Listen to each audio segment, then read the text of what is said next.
Hello friends, कैसे हैं आप सब। बहुत बहुत स्वागत है आपका हमारे यूट्यूब चैनल मोहित ईआरपी में। आज हम डिस्कस करेंगे हमारे मंडी बुक सॉफ्टवेयर के बारे में। ये हमारा जो मंडी बुक सॉफ्टवेयर है, ये नया वर्जन है। पिछली लास्ट वीडियो में हमने जो मास्टर के बारे में डिस्कस किया था कि आइटम कैसे क्रिएट होगी, क्रेडिट मार्कर कैसे बनेंगे, तो इन सब चीज़ों के बारे में हमने बात की थी। आज इस वीडियो में हम आगे बढ़ते हैं और हम सॉफ्टवेयर के अगले जो नेक्स्ट फीचर है उस बारे में हम जानते हैं। उस एंट्रीज के अंदर सबसे पहले आज हम जानेंगे क्विक सेल, कि हमारे सॉफ्टवेयर में क्विक सेल जो होती है वो कैसे बनेगी। अब सबसे पहले हम ये जानते हैं कि क्विक सेल होती क्या है। उससे पहले आप हमारे चैनल पे आए, आपका बहुत बहुत शुक्रिया। ऐसे ही हमारे साथ जुड़े रहे और माई ईआरपी फैमिली का हिस्सा बने रहे। आप हमारे चैनल को अभी सब्सक्राइब कर लें, बेल आइकन पर क्लिक कर दें और लाइक बटन को प्रेस कर दें और इस वीडियो को ज़्यादा से ज़्यादा शेयर करें, ताकि जो इस बिजनेस से जुड़े हुए हैं, सब्जी मंडी ट्रेड से जो जुड़े हुए हैं, उन सबको इस सॉफ्टवेयर का बेनिफिट मिल सके। तो हम बात करें थे क्विक सेल। सबसे पहले हम जानेंगे क्विक सेल आखिरकार होती क्या चीज़ है। क्विक सेल के अंदर क्या होता है जी, जो कस्टमर क्विक सेल के अंदर आप जो कस्टमर का बिल बना सकते हैं। इसके अंदर जो आपके कैरेट्स होते हैं उनको आप मैनेज कर सकते हैं कि भी कितने हमारे पास कैरेट्स आए हैं और कितने गए हैं। जो आप अपनी आइटम सेल करते हैं, कोई भी सब्जी वगैरह, आप जैसे कि आप जानते हैं कि अंगूर हो गया या अदर जो चीज़ें होगी, ठीक है, तो कुछ आइटम्स आती है जो कैरेट में आती है। तो उसके अंदर अगर आप कैरेट भी मैनेज करना चाहते हैं, किस कस्टमर को आप कौन सी आइटम दे रहे हैं और कितने कैरेट दे रहे हैं, क्रेट्स दे रहे हैं, तो वो भी आप मैनेज कर सकते हैं। इसके अंदर जो चीज़ नहीं हो सकती है वो है कि जो सप्लायर का जो डाटा है वो मेंटेन नहीं हो सकता।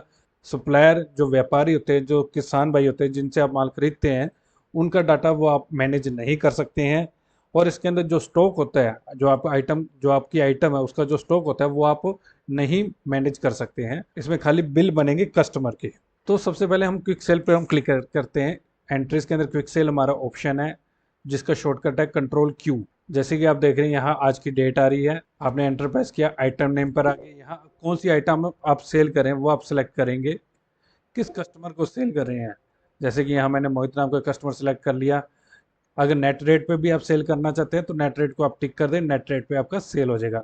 कितने नग आप दे रहे हैं, अगर कोई वजन वाइज भी मेंटेन करना चाहते हैं तो आप वजन भी जो अपना मेंटेन कर सकते हैं, किस भाव में आप उसको सेल कर रहे हैं। अगर नग वाइज आप मेंटेन करना चाहते हैं, जो बिलिंग करना चाहते हैं, तो नग वाइज सेलेक्ट कर लें। केजी वाइज वजन के हिसाब से आप अगर बिलिंग करना चाहते हैं तो वजन सेलेक्ट करें। जैसे आप एंटर प्रेस करेंगे, यहाँ आप देख रहे हैं विंडो आ गई, जिसमें आपकी जो कमीशन है, जो मार्केट फीस है, आरडीएफ होगी, बारदाना होगा, लागा होगा, तो वो चीज़ें भी आप अपनी मेंटेन कर सकते हैं। उसका भी आप हिसाब लगा सकते हैं, साथ में जोड़ सकते हैं। यह जैसे ही हम ऐड पे क्लिक करते हैं, हमारी आइटम्स यहाँ ऐड हो गई है, हमारी आइटम आ चुकी है, जुड़ चुकी है। अब कई बार क्या होता है कि नई आइटम होती है, तो वो नई आइटम बिल के टाइम कैसे आप बनाएंगे, कैसे उसको क्रिएट करेंगे, उस बारे में हम जानते हैं। उसके लिए आप कीबोर्ड से F3 बटन प्रेस करें। यहाँ आइटम एंट्री की विंडो ओपन हो जाएगी। यहाँ पर आप आइटम का नाम डालें, कौन सी वो आइटम है, उसका कोई कोड रखना चाहते हैं, कोई कमीशन वगैरह आप रखना चाहते हैं, कोई मार्केट फीस सेट करना चाहते हैं, तो यहाँ वो आप आइटम्स वो सब चीज़ें कर सकते हैं मेंटेन। ये हमारी आइटम सेव हो गई है। अब जैसे मैं यहाँ मैंगो टाइप करूँगा, आप देखें हमारी मैंगो आइटम आ चुकी है। कौन से कस्टमर को कर रहे हैं, यहाँ अगर हम कस्टमर भी बदलना चाहते हैं उसी टाइम, तो वो भी आप बदल सकते हैं। कितने आप नग दे रहे हैं, किस भाव में दे रहे हैं, वो सब चीज़ें भी आप यहाँ मैनेज कर सकते हैं। यह देखिए, आपका जो कमीशन वगैरह आपने आइटम के टाइम सेट किया था वो यहाँ ऑटोमेटिक डिस्प्ले हो गया, आ चुका है। अब वही आइटम कई बार आप किसी और कस्टमर को सेल करते हैं, जैसे कोई पुराना कस्टमर था जो आपसे पहले भी सामान लेके जा चुका है, फिर आपसे सामान लेने आया है, तो वो भी उसी टाइम भी आप उसकी बिलिंग दोबारा से कर सकते हैं।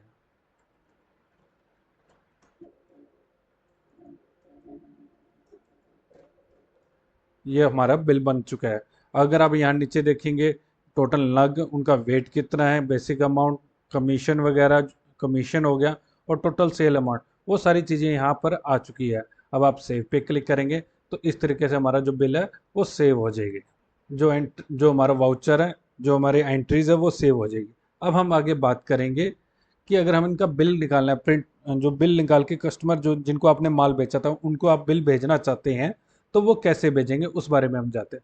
यहाँ साइड पर अगर आप शॉर्टकट कीज देख रहे हैं, तो यहाँ हमारा कस्टमर बिल का ऑप्शन है, कंट्रोल एम इसका शॉर्टकट है। जैसे अब आज की डेट में एंटर करेंगे तो जितने भी आपने वाउचर बनाए थे वो सब यहाँ आ चुकी हैं। अलग अलग कस्टमर के हिसाब से, अलग अलग आइटम के हिसाब से, उनका वजन के हिसाब से सब आ चुका है सब। अगर आप इसकी पर्ची निकालना चाहते हैं तो यहाँ पर्ची पे क्लिक करें, इसकी पर्ची भी बन के आ जाएगी। ये जो फॉर्मेट है आप अपने अकॉर्डिंग यहाँ बन डिज़ाइन भी करवा सकते हैं, इसका हम कोई भी चार्ज नहीं लेते हैं। अगर इसकी आप स्लिप बनाना चाहते हैं तो स्लिप पे क्लिक करें, इसकी स्लिप भी बन के आ जाएगी।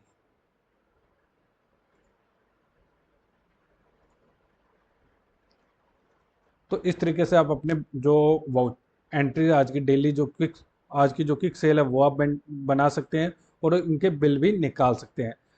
अगर अब आप देखना चाहते हैं कि आज की डेट में, आज की तारीख में आप कितने लोगों से अपने रुपए लेने हैं, तो उसके लिए भी कितने आपके कस्टमर से आपने उनसे कितने रुपए लेने हैं, तो उसके लिए आप यहाँ आउटस्टैंडिंग का ऑप्शन है।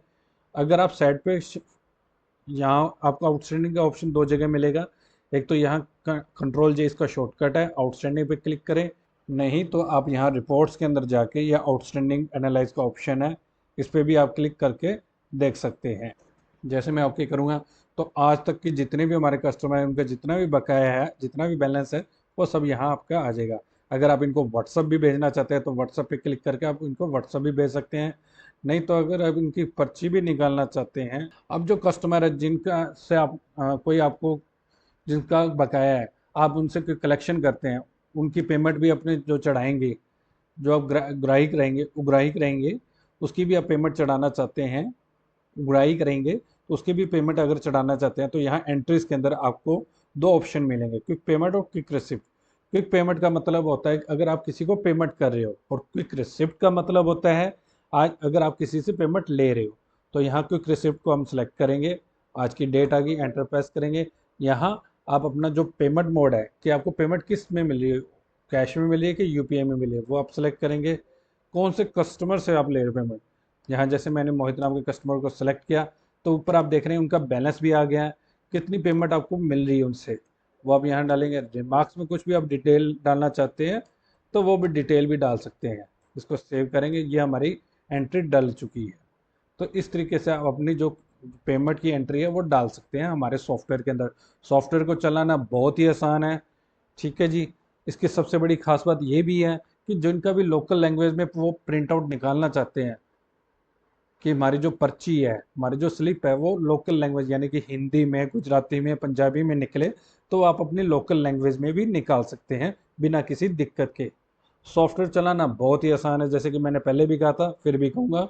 आज के लिए बस इतना ही। Thank you so much. अगली नेक्स्ट वीडियो में हम सॉफ्टवेयर के और भी फीचर्स के बारे में जानेंगे। सॉफ्टवेयर में बहुत से आपको इंटरेस्टिंग फीचर जानने को मिलेंगे, तो इसलिए हमारे चैनल को आप सब्सक्राइब कर लें, बेल आइकन को क्लिक कर दें, ताकि मंडी बुक सॉफ्टवेयर के बारे में जो भी नई अपडेट्स होगी आपको रेगुलर मिलती रहेगी। Thank you so much.